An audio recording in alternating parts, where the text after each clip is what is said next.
جعلي وطن دوستي د میرویس عزیزي پریکړې د وطن مخالفین په غوسه کړي.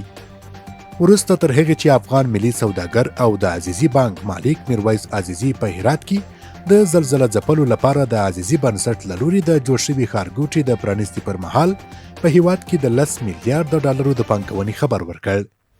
یو شمېر افغان ضد کړیو او څیرو منفي غبرګون ښودلی او د ښاغلي عزیزي دغه نیکه او وطن پرسته پریکړه پرې ښه نه ده لګېدلې. خو دا ښه شو چې دغو خلکو مخالفت وښود، ځکه دې سره د دوی پلیته او خاینه څیره نوره هم بربنډه او رسوا شوه او خلک لا ډیر پوه شول چې دوی د وطن خدمتګاران نه وو. او د میرویس ترڅنګ نور پر وطن مین سوداګر هم پوه شول چې افغانستان د خپل لستوڼي ماران ډیر لري، نو وخت یې دی چې دلته پانګونه وشي.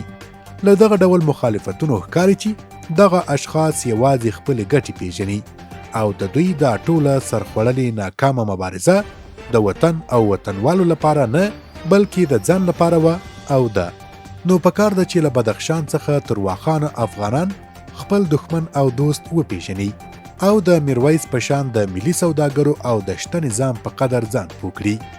دغه راز پکار ده چې دغه ډول ملي سوداګر نور هم وهڅول شي چې افغانستان کې پانګونه وکړي تر څو دلته له شته امنیت څخه پوره ګټه واخیستل شي.